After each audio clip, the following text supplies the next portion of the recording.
Assalomu alaykum hammaga, Muxros kanaliga xush kelibsizlar. Hop, bugungi videoyimni iloji boricha qisqa bo'lindi qilaman. Bugun inshaalloh sizlarga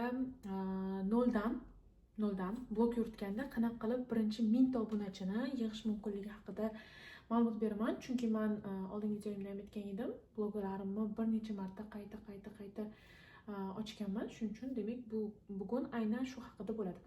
Ortiqcha tanishtiruv va hokazo narsalarga vaqtimizni ketkazmaymiz. Aniq va lo'nda o'zimizga kerak bo'lgan maslahatlarni olamiz.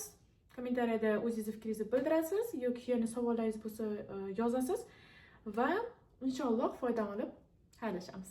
Xo'p, demak, birinchi navbatda qilishingiz kerak bo'lgan narsa va eng asosiy narsa bu nima desam bo'ladi? Platformani tanlab olish. Bu platforma deganda, ya'ni ijtimoiy tarmoq. Qaysi ijtimoiy tarmoqda siz blog yuritmoqchisiz? Bu juda ham muhim. Bu Instagram, TikTok, YouTube, misol uchun Facebook bo'ladimi, Telegram bo'ladimi? Qayerda? Ya'ni qayerda siz o'zingizga blog yuritib, o'sha yerda obunachi yig'moqchisiz? Mana shu narsani aniqlab oling. Hammasiga bittada yopishish ham mumkin, yokida asosiy bittasini ushlab, o'sha bo'yicha keyin bilimlarni oshirib, o'sha yerda eng aktivlikni olib borish mumkin. Ya'ni birinchi navbatda qilishingiz kerak bo'lgan narsa o'zingiz uchun aniqlab oling. Blogingizni qayerda boshlamoqchisiz? Bu birinchi maslahat. Endi ikkinchi maslahat bu qaysi davlatdanligingiz. Qaysi davlatdanligingiz bu juda ham muhim. Bu haqiqatan juda ham muhim. Nimaga? Buni muhimligini inshaalloh hozir ham tushuntiraman va bundan tashqari yana $1000 topish yo'li strategiyamni aniq qilaman. Sizlar bilan video qilib bo'lishaman. Inshaalloh keyingi videoda shu bo'ladi. O'tkazib yubormang. Обязательно, chunki aynan uyda o'tirib $1000 topish bo'yicha maslahat beraman va aynan hozirgi beradigan ikkinchi maslahatimda o'shani nima deydi? Qaysidir ma'noda qisman ma'nosi ham bor-da. Shuning uchun o'tkazib yubormang. Xo'p.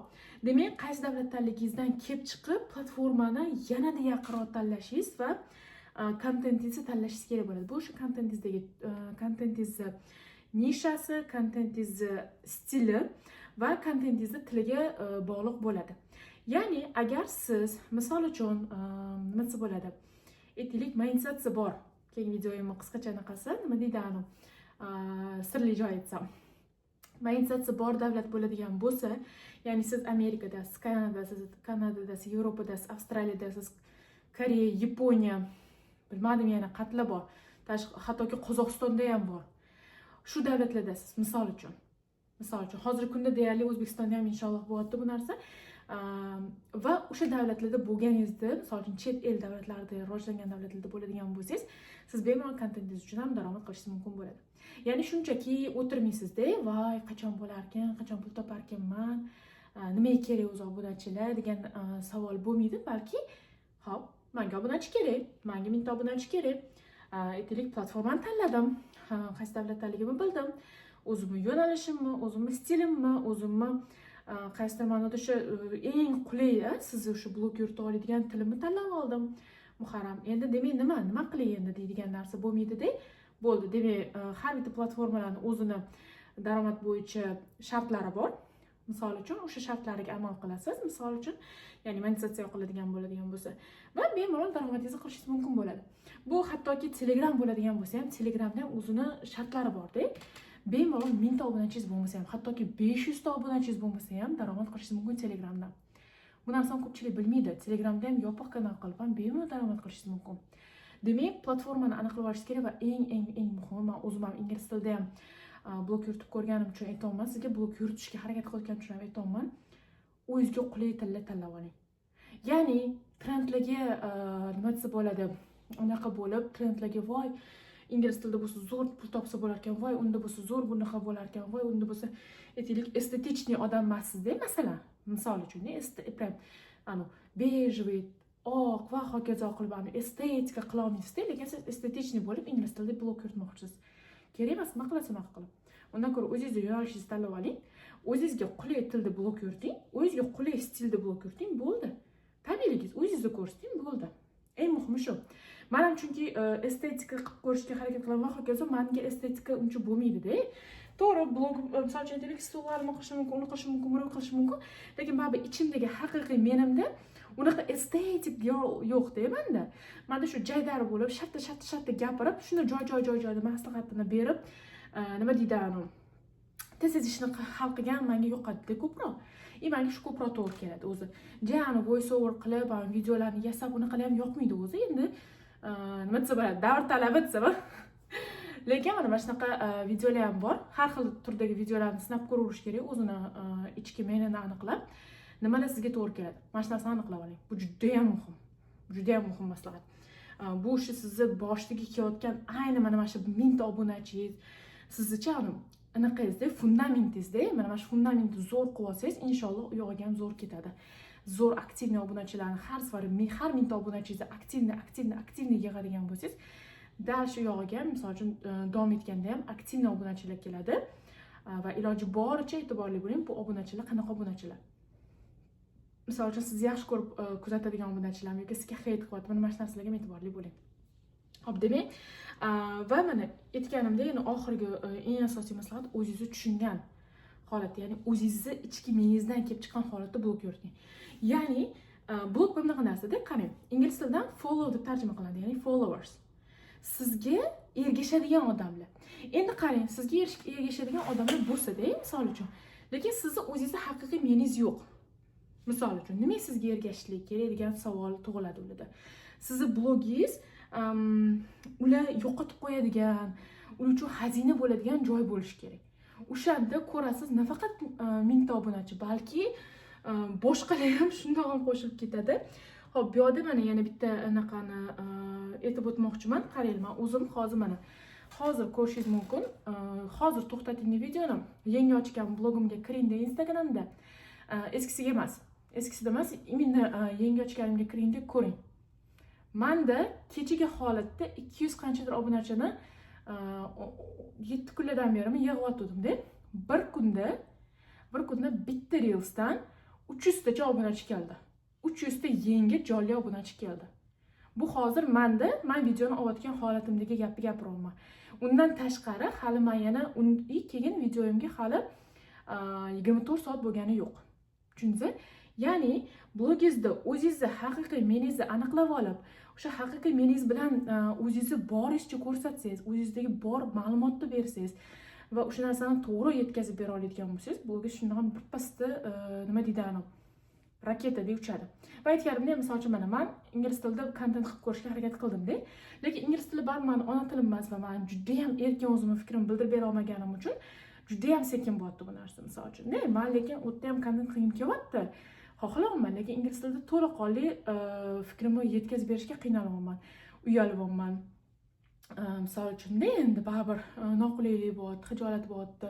Mana shu narsa qo'rquvlar bo'lyapti. O'shaning uchun o'zingizga qulay yo'nalishda, qulay tilni o'zingiz mutaxassisligingizni bilib oling. Mana shu narsa juda ham muhim. Va eng yana hammasidan muhimi bu doimiylik. Ya'ni siz kontent qilayotganingizda bitta narsani bilib oling-da. Nimaga kontent qilmoqchisiz, nimaga blog qilmoqchisiz, bu yerda daromad turibdimi maqsadingizda, nima turibdi maqsadingizni aniqlab oling-da. Misol uchun aytaylik, hop, nima bo'ladi? 1000 ta obunachini nima qilasiz? Nima qilmoqchisiz shu 1000 ta obunachini? Mana shu narsaga savolga javob bering. Endi 1000 ta obunachidan buxaram men misol uchun barterga ishlamoqchiman.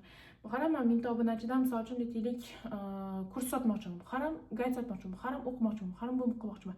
Mana shu narsani o'zingiz mana kommentariyada yozing. Nima qilasiz birinchi 1000 ta obunachingizda? Nimaga kerak ular sizga?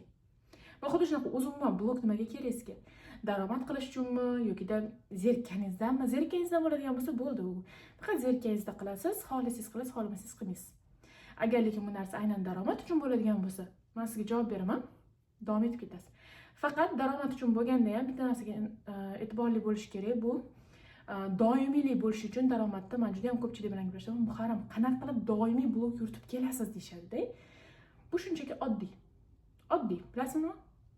Pul. Yo'q, haqiqatan pul. Maqsadimda, chunki boshida mening maqsadimda pul topish bo'lgan. Blogimdan maqsadim pul topish bo'lgan va shunga harakat qilganman.